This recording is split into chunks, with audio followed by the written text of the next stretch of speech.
Is that firm? Mr. Martin. So we are good to go. We're good to go. Like, go. You can go in action. Good evening, viewers at home. Good evening, everyone. Good evening, Mr. Matthew Olu. Good evening, Mr. Sam. Yes, it has really been a wonderful week where we had most of our headlines within the Nigerian political landscape, from the cases of kidnapping to the PIB, the Petroleum Industrial Bill, to the statement credited to the governor of Borno State in person of Babagana Zulum, moving down to the meeting of the southern governors in Lagos State, and also the message from the Ohanize Ndigbo regarding the zoning of the 2023 election. Really a busy week, both political and economic, as well as movement across party line by politicians within the two major political parties. Looking at some of these issues, I'll be going through the headlines of the news that have dominated the week, of which, in consideration of time, we will be looking at some of the major news headlines with the analyst in the studio, Mr. Uluke Bienusi Matthew, while we'll be doing justice to most of the topic as it affects the Nigerian populace in general. Starting with the news that talks about the Petroleum Industrial Bill. Huriwa describes PIB as fraud, says even bandits control 90% of deposits in Zamfara. 4 reps dumps PDP for APC. 4 reps dumps PDP for APC. My party members are Nigerians battling hunger, unemployment, and poverty. My party members are Nigerians battling unemployment and poverty. That statement is credited to former President Olusegun Obasanjo. Then we're also looking at the attacks, protests, INEC offices, protect INEC offices, facilities. Reps urges federal government to protect INEC facilities as well as the offices. Moving away from that, we're looking at PDP slams Buhari over alleged plan to promote Magu. PDP slams Buhari over alleged plans to promote Magu.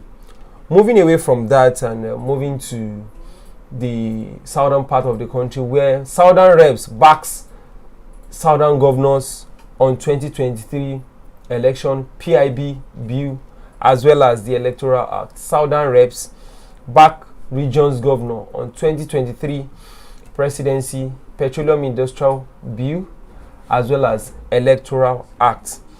Moving away from that, we're looking at the statement credited to Ohanize Ndigbo.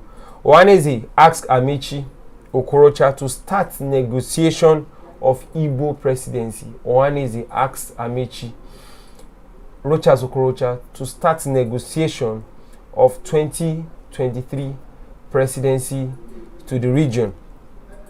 Unlawful protest. Reps threaten 5-year jail term for unlawful protesters. I wouldn't know how the lawmaker come about what he defines as unlawful protesters or what is lawful about protest. Maybe with time we'll be reading the statement credited to the lawmaker, how he came about that definition of unlawful protesters. 2023, zoning president to south, not a must.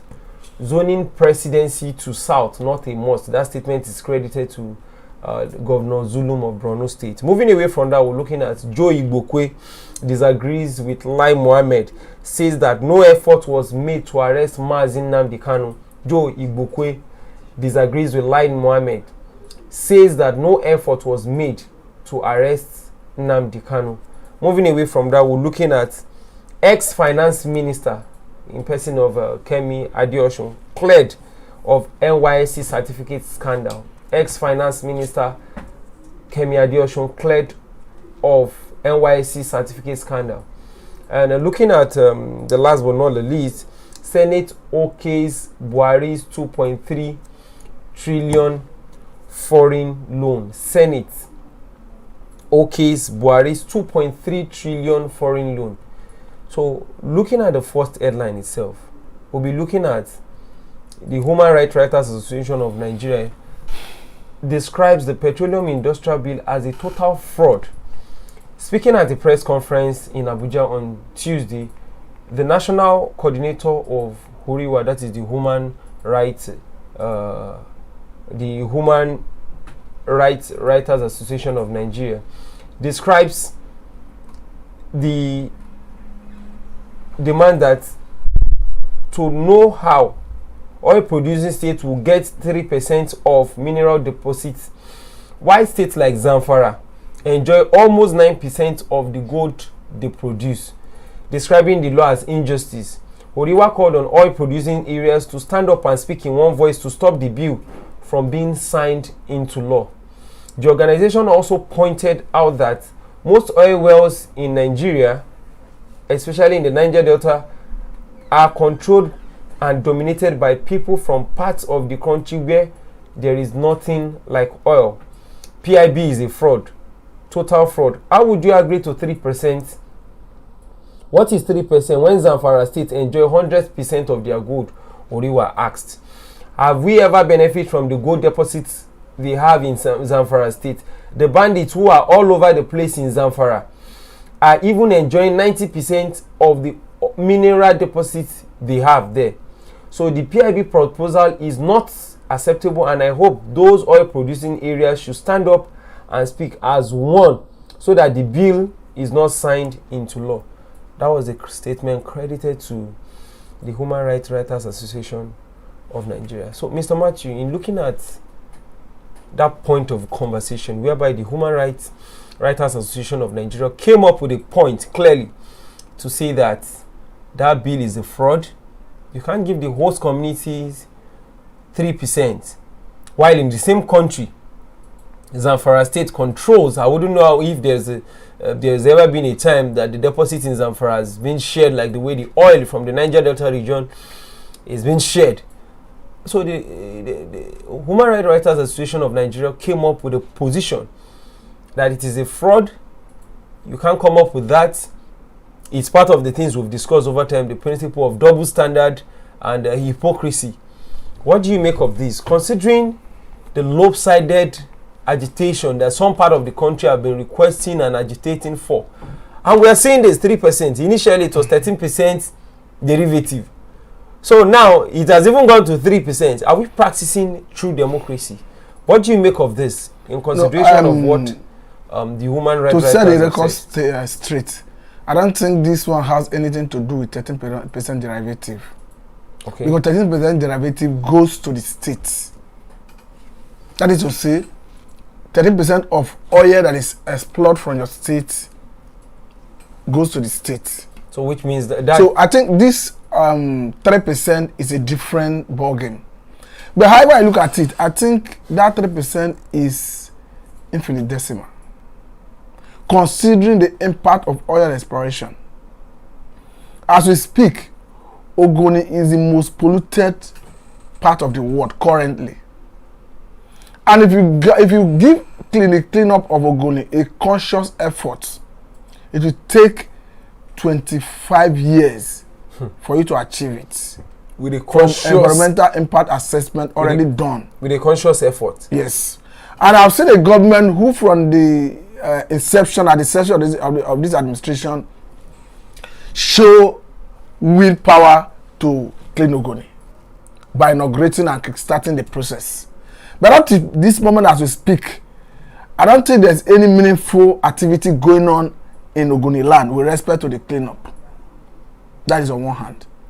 But if you are looking at what the people in that vicinity, in that environment, what they suffer as a result of this oil spillage, you see that virtually all the economic activities in those areas are destroyed. Because majorly, most of them leverage on fishing.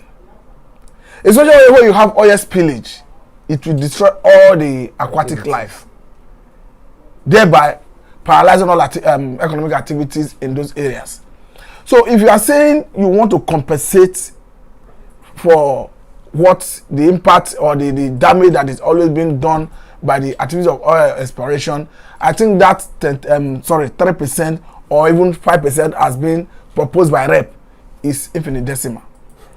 Considering the fact that even in that same bill, there's a proposal that the frontier basins will have 30% of profit from NNPC for the purpose of oil prospect.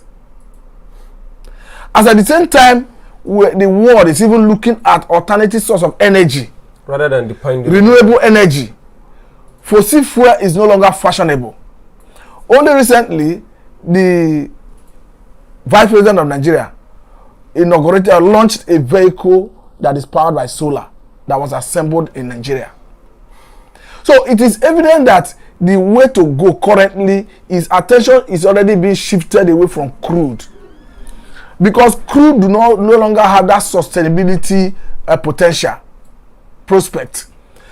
Quite agreed, we have much gas deposit which have enduring tendency, but that is not sufficient.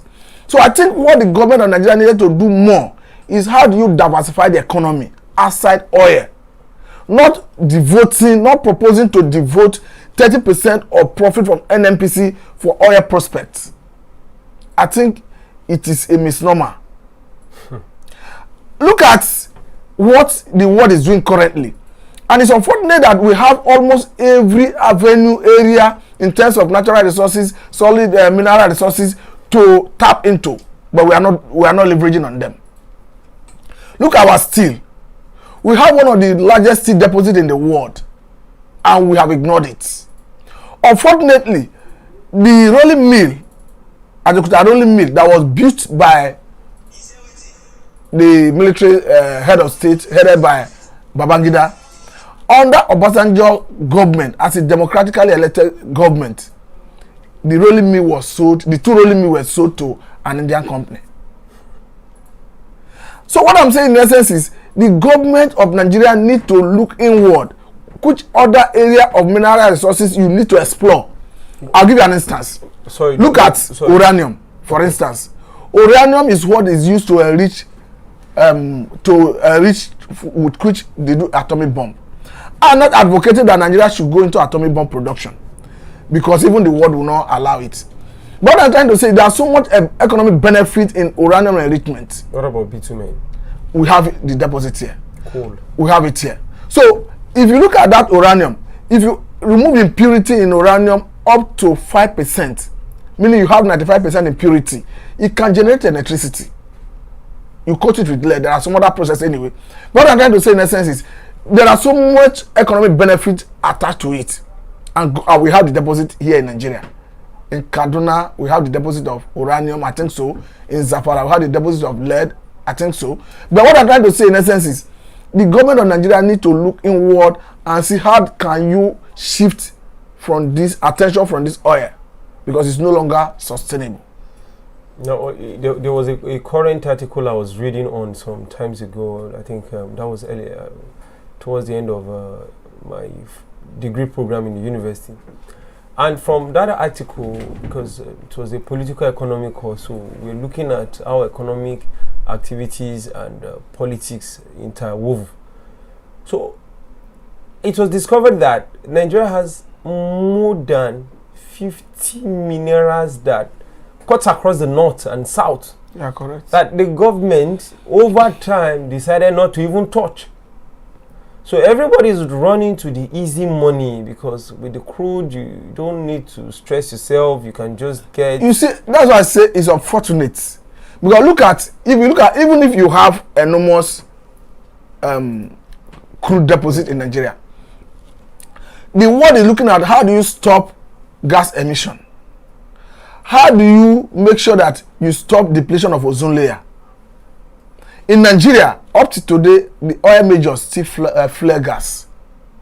They have not even seen that conscious effort from federal government of Nigeria to make policies, though there are policies anyway, to enforce it, to ensure that gas flaring stops in Nigeria. And here we are, if there is a summit globally, they are talking about global warming. You see Nigerian president, Nigerian representatives, Nigerian diplomats going there to deliver speech. But here in Nigeria, you are not making any effort to address it. No, they go there for theoretical purpose, to also be part of those. So sometimes to deliver speech of what you probably cannot put into practice. So it's unofficial. So for me, I think the way to go is for Nigerian government, even as we are saying the proposed PIB, the petroleum industry B, even as we are saying that it is the 5% or 3% that the case may be, it is grossly inadequate. I quite understand that there's already a conference committee that will be meeting in a short while to harmonize the position of the Senate and Rep with respect to whether 3% or 5%. So even if you are saying 5%, for me, it's grossly inadequate. This reaction from the National Assembly, is it not showing that those people, most of our political elites understands the working of a true federal state, but just decide to allow sentiment and what they will eat? Well, I think what is playing out is this. When we look at that bill, it's an executive bill. I look at the speed of light with which it was both chambers of National Assembly has passed it. If you look at the trajectory of this petroleum industry bill, it featured in the 7th Senate. It featured in the 8th Senate. It has only been there. But it has always been stampeded by the oil majors. But now that it's coming in form of executive bill, I think the reason the executive is even showing resolve to see that bill say through is because of that 30% that is going to designated for purpose of oil prospecting in the frontier basin. Okay, moving away from that, Mr. Matthew, as usual, our political elites, 4 reps dump PDP for APC. As usual, we are in a country whereby you really cannot differentiate between an APC member and the PDP. You see, the 2023 election is around the corner. So that best explains the reason people are jumping from PDP to APC. Not because APC offers a better manifesto, not because APC will do it better, but because of Nigerian system. But because if you look at how election is won in Nigeria, when the people tell you the power of incumbency in Nigeria, it's not saying it because of the performance of the government. It's saying it because of the ability of the power that be of the government in power to circumvent the process. Yes, to manipulate. To use the police, the DSS, the army against all known electoral process and perpetuate themselves into power. So that is the reason people are jumping from PDP to APC. So if you look at it, it is basically because of their pecuniary interest. No, but sometimes if you look at the last election where the incumbent president lost, people were rather moving away from the PDP, who happens to be a dominant political party, to another party. Is it as a result of, can't you see it was based on ethnic factor? In fairness to, if you look at what transpired that 2015. The gang up, as people there was a gang up anyway, but it is not without the insecurity in the north, which unfortunately this government have not been able to address. Because the northern part of the country, they repose so much confidence in the person of Muhammadu Buhari, being a war veteran himself. But unfortunately, he have not been able to live up to that expectation. But if you look at, don't you think he was overhyped? He was overrated. But the point I'm trying to make is, to some people, the point I was trying to make is, at the nick of the end of Jonathan's first tenure, there was the insecurity in the north was high. And the people were not confident in a Jonathan's ability to address it. But Jonathan, as at the time they were as at the time of electoral campaign, they already lost confidence in Jonathan. So Jonathan asked for extension of the election, and it was extended with 2 weeks. So during that extension, it was that period where they have to move in machineries to help push Boko Haram out of almost every Nigerian territory. But now the question is, but the point I'm trying to make is, in fairness to the north, so they were not confident that Jonathan could handle the security situation. But unfortunately, 6 years down the line, the Buhari they believed in, they trusted, have failed woefully in that same aspect of handling the security situation. Was he only in that aspect he has failed? Not only in that aspect. I'm particularly speaking because I understand that is what necessitated the Jonathan's failure. Okay, so we just moved away from that story. I'm looking at the next headline. My party members are Nigerian battling hunger, unemployment, and poverty, according to Obasanjo. So Obasanjo now have a new party member because he's no more in power. When he was in power years back, we know how Obasanjo increased fuel for about 8 times or if not 9. Yes. In the period of that's the highest number of increment in petroleum pump price that we've ever witnessed in Nigeria by any singular administration. So Obasanjo now can have country members that are were people not hungry back then? What when Obasanjo speaks, this level of hypocrisy and when Obasanjo speaks, personally, I don't take him seriously because I see a man who always plays to the gallery, who wants to attract attention. That notwithstanding, there are some areas he's competent to speak based on his pedigree, based on his antecedent. If Obasanjo is speaking when it comes to Nigerian debt profile, when it comes to addressing the some areas of the economy or insecurity, I will listen to him. Because Obasanjo, under his watch, Nigerian government or Nigeria, as the case may be, had the IMF write off our debt. In that regard. So when he speaks in that regard, to give it to him. Yes, it's true. Then when he speaks, when it comes to being a true Nigerian, a national leader that is not biased. Yes, kind of. Unlike the current administration, president, I would give it to him in that regard. Yes.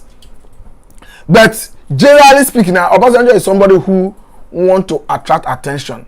He always wants to play to the gallery. No. But for me, even if Obasanjo is saying that some of his members are hungry, it's a known fact.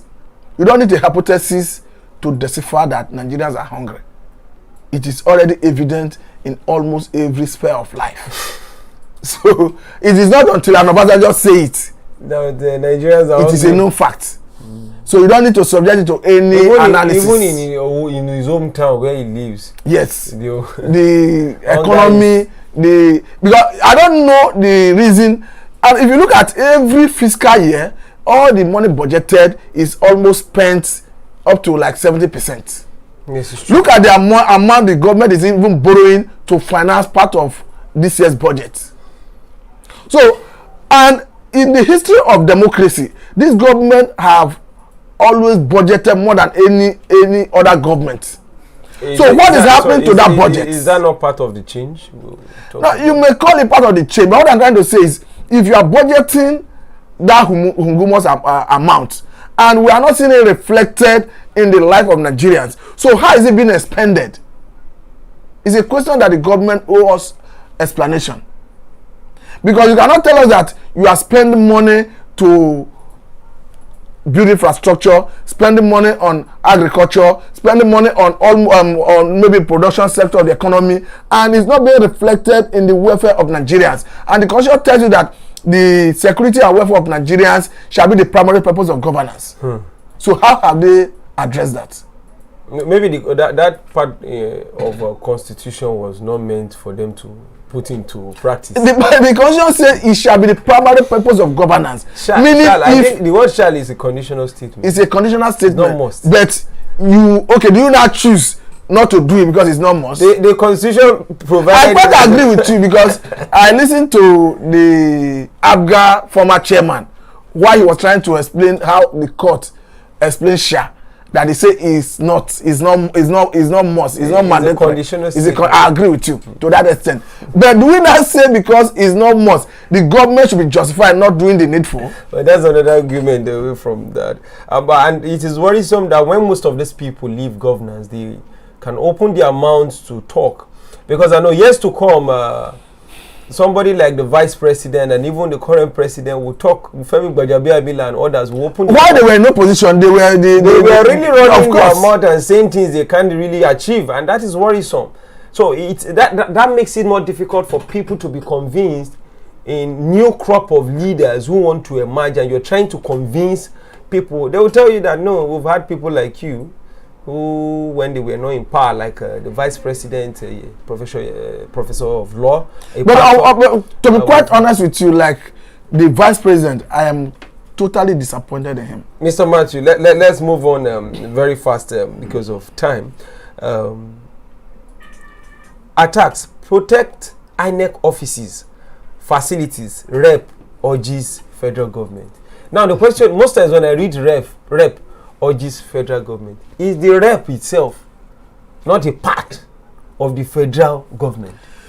So that's the question that I have. Of course, because I've always been wondering, the Senate tells federal government, and I'm confused. Because their responsibility by us standard is different. It is the executive that had that mandate. But when it comes to taking this money and apportioning some monies to themselves and then millions, they don't say they don't carry out oversight function. You know what they do? What they do is, because if you look at it, it is the revenue mobilization, allocation, and fiscal commission that has the responsibility of allocating and deciding what you earn as your salary.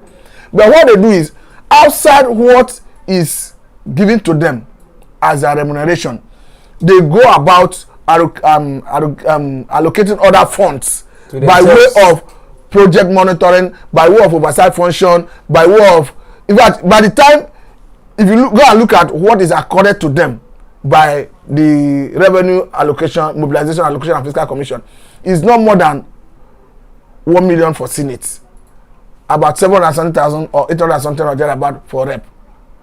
But for the purpose of the discussion, quite agreed, it is not their responsibility to police, I mean the rep members and the senators, it's not their responsibility to police critical infrastructure. It is the mandate of the executive.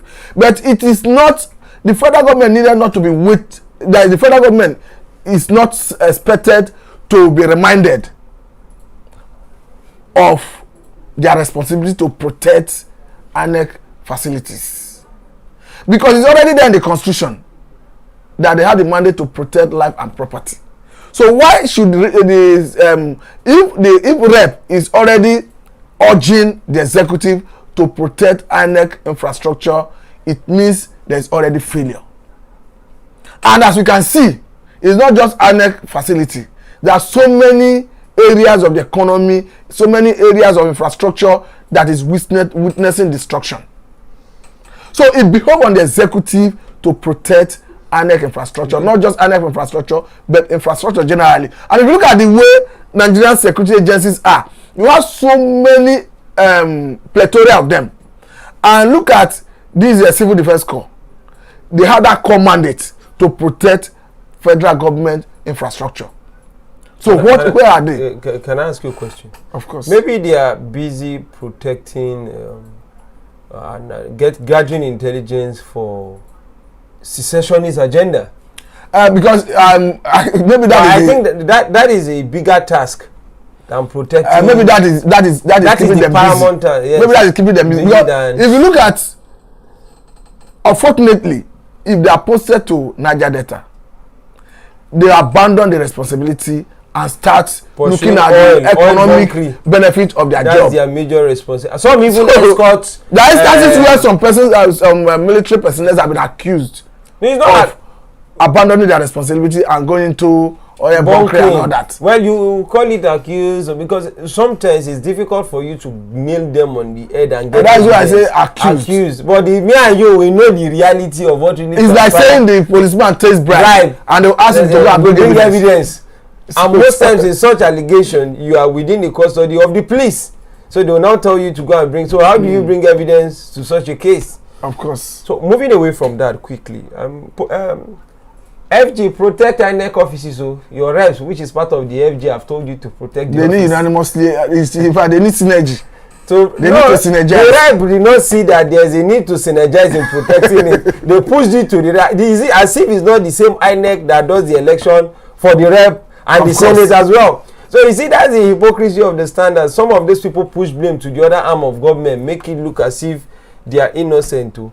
They should release some of the escort attached to some of these reps to protect some of these facilities.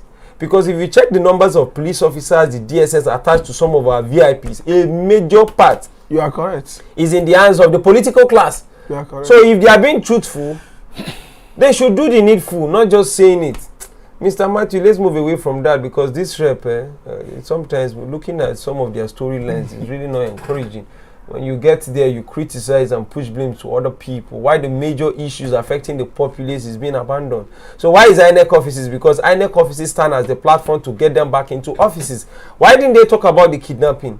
Why didn't they talk about? They talked about kidnapping recently. Oh, You've okay. forgotten. Why didn't they Where talk they about? try to criminalize ransom paying. Instead of you, Instead of talking about government account to protect lives and property, you are talking about the person. So people won't pay ransom for their loved ones that the government cannot protect. And look at in the recent issue now, trying to resolve the rep member from Imo State is talking about. No, we are coming there. Okay. Emeka, what's his name? Chinedu Martin or whatever. Emeka Chinedu. Those are the kind of people we have in a system where countries of the world are even talking about the liberation of a more vibrant society whereby people can be able to express themselves. Nigeria is a third world nation, and all what they're busy looking for is how to cage and curtail the expression of the citizens. It's a pity we find ourselves in this part of the world.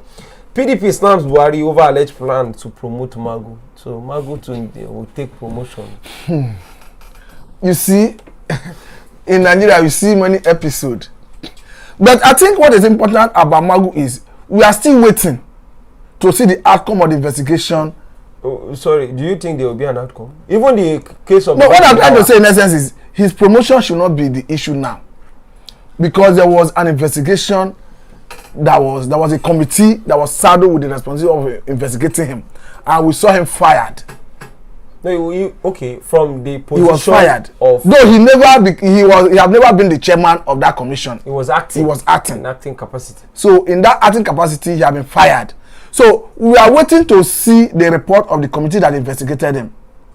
Whether he has been indicted, if he has been indicted, what step is the government going to do to prosecute him? Or if he has been indicted, is the government telling us that he's going to have a slap on the wrist and has to go? Well, is that how you run a country? Well, I'm not speaking for Magu, I'm not condemning him. But what I'm trying to say in essence is, what you do as a nation is this. If somebody breed the trust of the office he have privilege to handle, what you do is you do your investigation. If he's indicted, you hand him over to the security prosecuting agencies to prosecute him. And when the court find him guilty, he will be sentenced accordingly. If the court finds him innocent, he'll be discharged and acquitted. But the situation where the government is silent about the investigation, I don't think it's healthy for democracy. Well, a similar scenario almost played out in the case of Babachi Lawa. If not for the tenacity of the leadership of Senate as at that time under Saraki, who insisted that this man had been indicted and that the executive must do the needful. It was when the Senate consistently and repeatedly put pressure on the executive that the executive had to set up a committee that was headed by Oshibanjo that finally indicted Babachi Lawa. Yeah. But as we speak, there's no conscious effort from either ICPC or EFCC to prosecute Lawa. No. Babachi Lawa. Looking at some of the... I think the same thing is likely going to play out in the issue of Magu. Looking at the case of Babachi Lawa, in order to be fair, the national chairman of the APC at one point said people that have sins should come and their sins will be forgiven. Maybe his sins have been forgiven. But do the president have the authority to the sin? If the man is sin against Nigeria, it's not a sin against. They are the custodian of the Nigerian. He can't come and meet all of us in the studio. But again, if the Attorney General of the Federation that has the mandate to prosecute on behalf of federal government, if he is doing it in that manner, forgiving people, I don't know whether he has actually forgiven. Mr. Matthew, let's move fast. No, they might have. But again, don't forget that. Don't forget that it was Malami who wrote the memo that saw Magu fired. So I don't think Magu will benefit from that gesture of being forgiven by the executive. I don't think he have gone to do the needful after he was fired. Okay. No, and in all fairness to Magu, the promotion I don't think is in line with an appointment of office. I agree with you. An assistant I agree with you. So he was removed from the office. It's a different case. He can get his promotion. Now, if he has been forgiven, it simply means there's no case based on why he was occupying that office that will stop his promotion. But get my point. If somebody is under investigation as a result of a position he held and have been fired.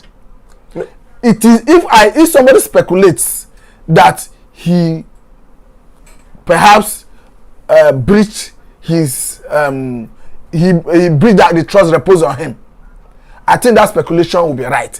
To that extent, even if the man, even if you say you want to treat issues based on its merit, that the issue of promotion is a different thing. Yeah, I think indictment can affect the promotion in this. That is if it has been established. So that is why it is good that the executive should speak up to tell us the position with respect to the investigation. We live in a country whereby there's double standard and there's greed and corruption. It might be possible that even if they have decided to forgive him, and whatever is the outcome of the investigation, they should make it public. That's what I'm saying, that some forces might want to pull some people out from offices, and they will lay allegations so well. Do you know where I disagree with you? No, I'm driving somewhere. Okay. That now, in order to prove that allegation so that they will nail that person to the final cross, will now become difficult. At the same time, because people want to follow international standard, which we know we are not international in any standard, they will now tell you that since there is an indictment, the indictment that has not nailed the man in any competent court of jurisdiction, that should stop him from getting the promotion. That is where I tend to have a different notion with some of this. But what I want you to understand is this: who has the discretionary power to appoint? Mr. President, of course. Yes. Who perhaps fired him? Mr. President. Yes. Who nominated the current ESC chairman who has been confirmed by the Senate? Mr. President. Yes. So, and Mr. President, who before now have vehemently opposed a Senate under Saraki when they repeatedly dropped Magu, suddenly decided to fire Magu. Does it not tell you that something is wrong? Now, it depends on how we view this issue. Mr. President, if something is wrong based on the information he would have received from some quarter, he's not a spiritual being. So you are saying that he may have fired Magu in error? That is why, in order not to accept, maybe to compensate him, some people would have dropped Magu's name for promotion. Magu would have been Magu's promotion is based on police recommendation. Now what I'm saying in essence is, so what police will do is the police service commission, what they will do is they will recommend him for promotion to the presidency. I'm not disputing that. Now, so in that case, the presidency maybe haven't discovered the condition or the politics that played in the fire, would decide not to raise it because you know that what I'm saying in essence is the committee that investigated the issue, what is tying their hand? He have been forgiven. Okay, you are privy to the information. No, and I'm just saying it might have been forgiven. Okay, I think maybe you have access to some information. No, not classify. It's a systemic pattern in this administration. Okay, you are fair. Ibe Kachuku and what's the name? And what's the name of the other man? Ibe Kachuku. Is it impressive? No, Ibe Kachuku and the former minister. Is it Bagu? Is it the group manager? Yes, Bagu. Okay. There was a memo. You forgot it? Okay, yes, I can. So what happened? They were both forgiven to work out unanimously as a. But don't forget that. You want me to go? Don't forget that. At the point. Don't forget that Ibe Kachuku didn't come back. No, he left now. And Baru, I think he resigned or his tenure expired before he died or so, whatever. So they were given soft landing. They were forgiven to work together. No, since Baru is no longer in the saddle, it means perhaps he was given soft landing. Maybe it's possible. He was not indicted. In fact, if you want to go on and on, you can count me. So, in fact, at the point there was a misunderstanding between the Minister of Transportation and Kanyadi. Heated argument in public. They went for a trip overseas, and before you know, I don't know what transpired. In public, so and the president they were all forgiven. So it's not even the case of the Niger Delta NDDC board forensic. I was reading an headline that says more than one. So conclusively, they might have been forgiven. That's what I'm saying. Magu may have a slap on the wrist and has to go. Mr. Mati, let's move away from Magu. Southern West backs region governor on 2023 presidency, PIB and electoral out. Southern Reps backs region's governor. They should do more than that. So what do you want them to do? At least what I want them to do is simple. We are talking about this petroleum industry bill. They were there. Why did they stand aloof? What role did they play in safeguarding the interests of people they represent? As at the time, I'm coming.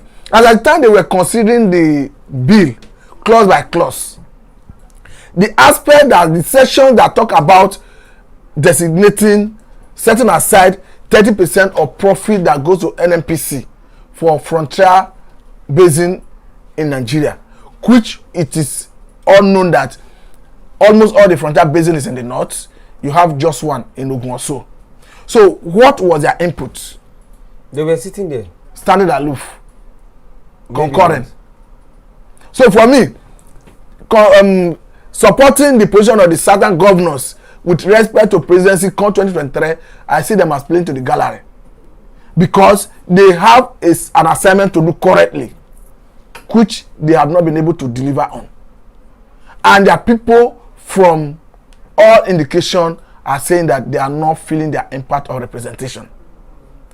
Can the senator who is representing me in the Senate, or the rep member who is representing my federal constituency in the rep, will he be bold enough to tell me that my interests were represented when they discussed that petroleum industry bill? A situation where they were talking about setting aside 30% of the money that accrues to the profit that accrues to NNPC for oil prospecting in the frontier basin, and you have almost all of them in the north. And you are talking about host community. You are just setting aside 3% and 5%, as the case may be, whether rep or senate. For me, they are a bunch of disappointments. Okay, moving away from that, Ohanaeze asked Amaechi Okorocha to start negotiation of Igbo presidency. The socio-cultural group of from the eastern part of the country has asked them, Amaechi and Okorocha. Maybe I think Rotimi Amaechi is someone the president listened to, or what would have informed. They picked Amaechi and Okorocha of all. I don't think Amaechi, Okorocha, both of them, I don't think they even had the capacity to convince Mr. President on issues like this. You think so? I think so.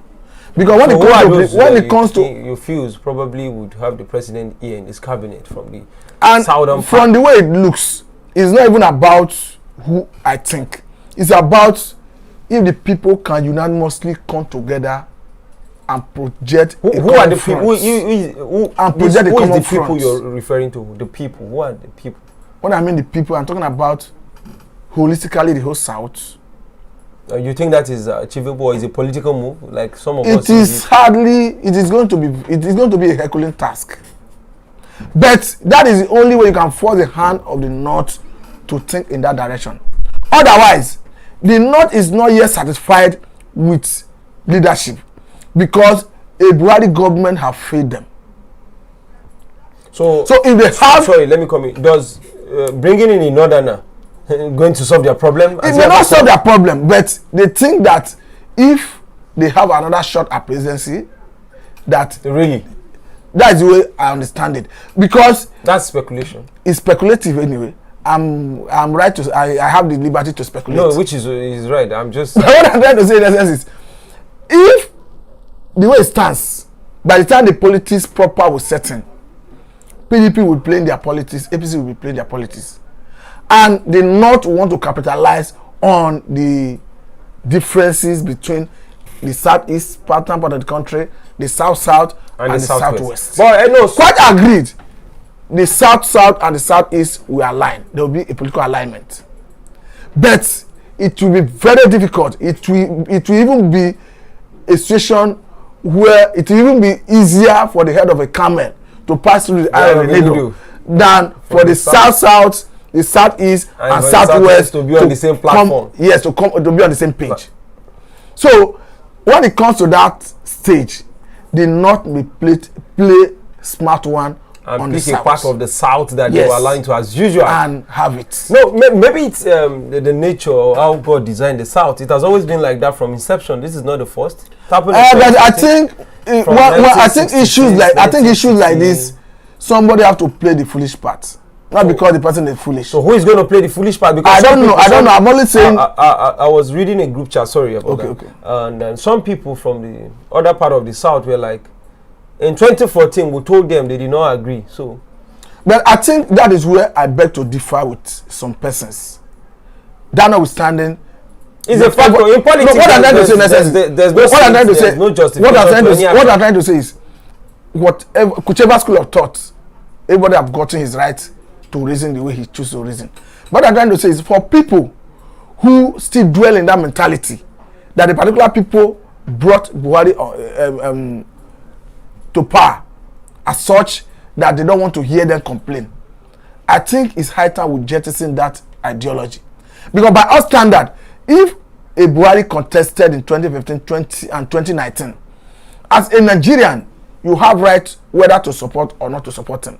And if you had supported him in 2015, in 2019, and you now discover that he have not been able to deliver and that he's failing, it is not out of place to speak up and say it. No, some other people too said they also have a right to choose whatever. I'm not saying they do not have a right, but if though I didn't. So based on that premise, though personally I didn't support Buhari, I didn't. No, understand what you're saying. But what I'm trying to say in essence is the man who supported Buhari in 2015 and 2019 have not committed any crime. Yes, it's true. And if the man is now speaking against Buhari because Buhari have not performed, I think it's not a misnomer. Yes, it's true. So that probably a mistake. But on the other hand, the South has always been having this issue for a very long time, and the more this issue lingers, do you think any way for, because I'm seeing a northern coming up in the 2023 election? It's a possibility. No, I'm telling you categorically. Because the way things are going, if you look at PDP for instance,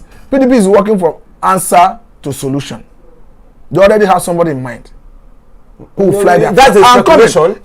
I'm at liberty to speculate. I've studied Nigerian policy for some time. Yes, and you have one or two insiders. I'm speaking from my wealth of knowledge about Nigerian politics. Okay. So if you look at PDP, their body language shows that they will throw their ticket open.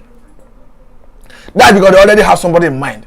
And if you throw it open, that person they have in mind, considering his status, will have it. But their liberty, we're talking about liberty just like... No, and the person they have in mind, I'm coming. Sorry, Mr. The person they have in mind... Move away from that point. Okay. The aim of a political party is to win election. Of course. They had liberty to throw it to the person. Based on what you just said, let me tell you something. The person they have in mind is more likely that they will win the 2023 election with that candidate than any other candidate. So who is this person? Okay, moving away. That will be a pause anyway, but it's likely that's why some people maybe don't are scared that they should zone it to South, so that some people in some part of the country should not. But unfortunately, the region that is more justified to have it, if they have it, is the Southeast. If they have it, it's unlikely that PDP will win the general election. It's not about PDP. Even if the person, the region Southeasterner come out. What I'm saying in essence is, if PDP give a Southeasterner, what if APC gives the Southeasterner? APC will not under this current scenario. So are you blaming PDP if they are not going to give it to a Southeasterner? Because PDP is calculating how to win the election. So what is APC? But the average Southeasterner. What is the APC calculation? The average Southeasterner is not interested in that. What is the APC? But what they believe is that they have labor for the party that are justified to have that they fly the flag of PDP. Are you talking about the governors or the masses? I'm talking about the masses. The masses. I'm talking about the masses. Okay, look at Wike for instance. If you look at the body language of Wike, he's more interested in how can PDP win election. He's not interested in who have it. He's not interested in whether a particular demographic zone is justified to have it. He's thinking like a politician. How can we win the presidency come 2023? Okay, so what about the masses in Southeast? Let's be specific. Because there seems to be a different calculation if you engage some of the Southeasterners. The masses are of the opinion that there is no way an Igbo man, a Southeasterner, can contest in any of the platform and win. Especially if the other party zone it outside the same region. Do you understand what I mean? Even if it comes to the south, maybe a party gives it to a southeasterner, the other party gives it to a southwesterner. We have analyzed this scenario. Yeah, before. The issue is The truth is this. If you pick a southwest, if APC picks a southwesterner and PDP picks a southeasterner, considering the Nigerian scenario, how Nigeria has been polarized, APC will win the general election. The reason is not far-fetched. Yes, because the North will be more comfortable in align with the Southwest. Now, I haven't said that. Now, within the context of that definition of the power play, is there any yardstick of morality? If the same PDP carry a Southeasterner as a deputy and zone it back to the North, okay, if the PDP carry pick a Southeasterner as a deputy and zone the presidency back to the North, and the PDP is in a dilemma because so the average is in a dilemma when the people that there's a point I want to bring out. There's a point. The average Southeasterner is not comfortable to have VP, the vice president. So in first conversation with Southeastern. So if what they are saying would have been a very good calculation, is in fact it's going to be a joker for PDP, but it may end up creating crisis in PDP in the southeast. You may witness a mass exodus of the political class from southeast to where? To APC. Would they give them the ticket in the APC? Because they will not. In fact, some of us have said all the southeastern governors should go to APC. So let's see if they're going to give them ticket. They will not. So can they win a primary in APC? They will not. So where's the essence of going? Because they feel that PDP have disappointed. They should move to APC and let them win an election for even the position of this. How many of them can win election without the PDP platform? I thought I agreed, and I said that so is their movement really don't have in a dilemma. No, it's not this southeastern politicians who have ambition find themselves in dilemma, irrespective of the party platform. What have the people enjoyed? At times, when it comes to, it's not even about what the people enjoy.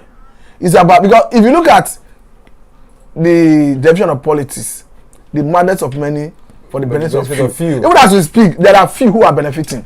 Yes. And once those few are benefiting, it's immaterial what happened to a generation of the people. Yes, and those people will still galvanize the system to make sure that they can start electoral process. And people will still be jumping up and down for the purpose of election. Mr. Matthew, let's move forward because we'll be running up in less than 10 minutes from now. Reb Buse threatens 5 years jail term for unlawful protesters. I'm wondering, I want to know the rationale behind the bill for jail term for protesters, and okay, the same person was not quick enough to push for a motion for maybe death by hanging for corrupt rep members or senate. They know that will affect them. And to push for maybe. There are so many things we need to talk about that the political class. If you look at, there are rep members that sleep in chambers. Maybe such person should be driven away. What kind of level? What kind of humans do we have in this part? There's something wrong with the black I think majorly, the House of Rep member want to be in the good because the executive. Because if you look at the nature of that bill, and the man who is coming up with that bill, somebody from Imo State, one Emeka Chinedu. So what are you trying to tell the world? You talk about 2 or 3 people standing. No, you talk about righteous situation. How do you define it? You talk about a situation where you have mob action. According to the bill, righteous situation will attract, upon conviction, will attract 3 years jail term. Mob action will attract 5 years jail term. But the problem is this: if you allow such bill to say true, the police is going to use it against Nigerians. Look at what played out in the recent protest, the rally that was supposed to be held at Ojota. When you go on the 3rd of July, where the police were shooting indiscriminately. I was there. If this bill were to be in existence, Nigerian police would have arrested citizens and charged them based on this law. Why is it that the Nigerian police, they are going to cause chaotic situation in protest grounds and end up accusing protesters of riotous situation. Why is it that in every time we look at the news headlines, a statement from so-called political leaders, none has ever been encouraging? Is it that they want to gag up, they want to harness, if you look at Nigerian system, what kind you see that everybody is romancing the president. If you are not yet in good talking term, in good relationship with the executive, they always try to do one or two things that will bring them into the mainstream. I think that's what it's playing at. Because ordinarily, I don't see the benefit of such bill from a rep member. What do you want to achieve? We have some relevant section of the constitution that deal with almost all situations that will come out of protest when you as a protester, even if you come about it initially through a lawful means. We have some relevant section of the constitution that deal with if you infringe on other people's rights. Okay. So it is just a way to cow Nigerians, to gag Nigerians, to make sure that people do not protest against bad governance, against insecurity, against all this myriad of injustice, imbalance we are seeing in the system. What a pity. Mr. Magu. If currently, as we do not have such law, look at the treatment police is giving to Nigerians. Even the lady from that was arrested in Ondo State during NSAS. That gave birth in the custody. So now imagine if this law is in place. So it's unfortunate. Well, conclusively, Mr. Magu, we have about 2-3 headlines, but let's just take this one and let's round up. And it's credited to Governor Babagana Zulum. He says zoning presidency to the south is not a must.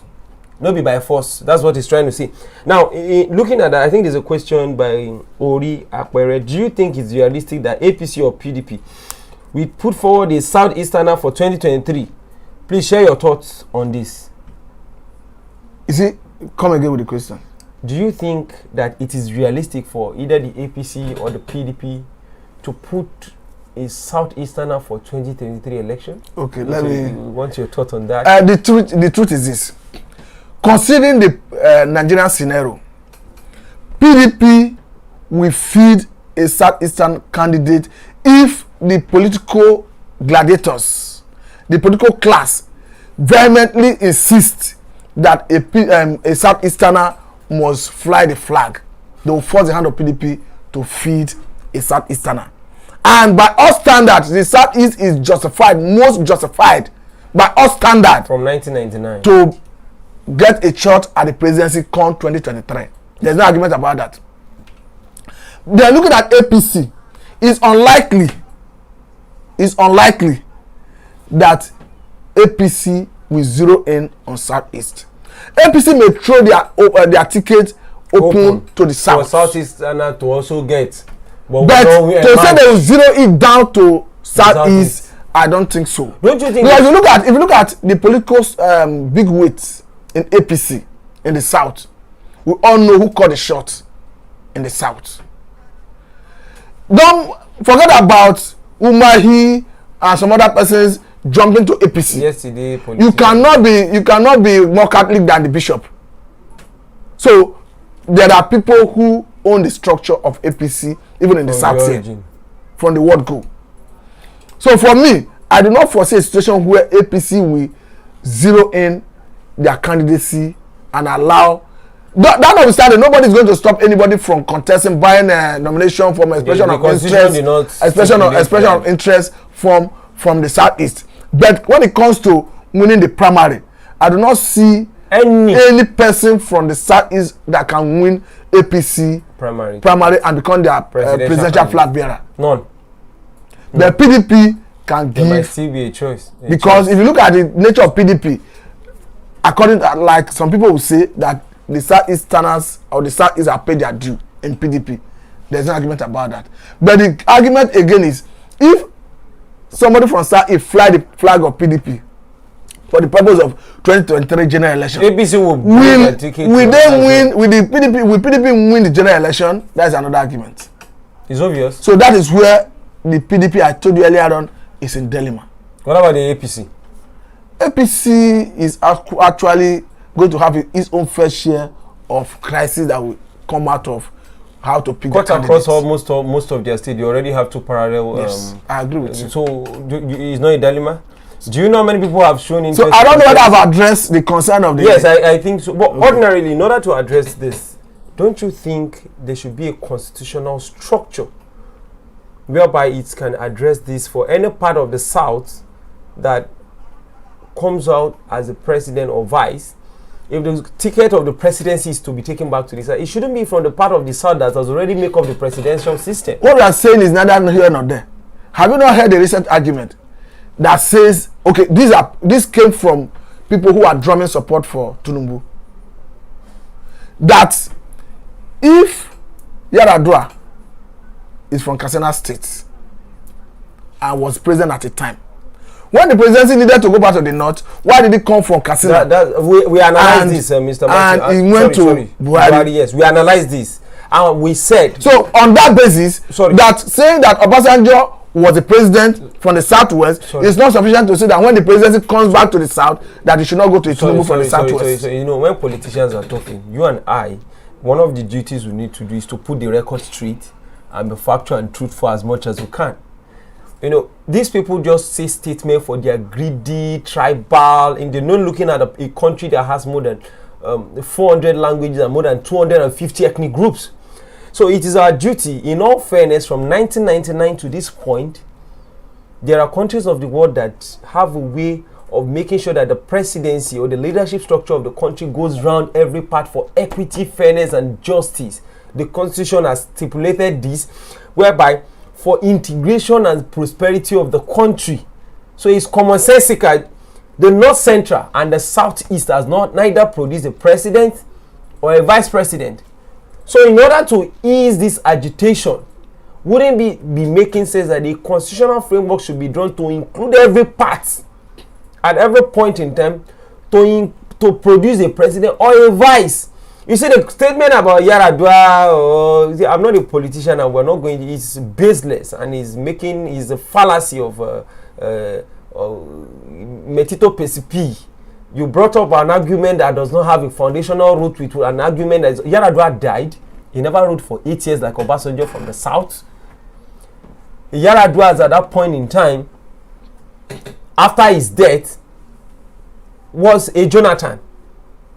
Not that they picked Yar'Adua after somebody from his region. They picked Buhari after somebody from the northwest ruled as a vice president for 8 years. It's not the same argument. So it's just playing around the subject of conversation. And let's not make it more worrisome. Before they picked Buhari, the point still remained that the North has only used maybe 2 years. The South produced an Obasanjo and a Jonathan. So if the North or the remaining part of the North now feels to complete the tenure of the Katsina man, a Yar'Adua that died, now decided to pick a Buhari, I don't think that is even wrong. I was only trying to say there are points that are not relevant. My position. Okay, let me not even. No, I understand. Let's now make it more broad. If they say so, which is the North that has also produced Buhari?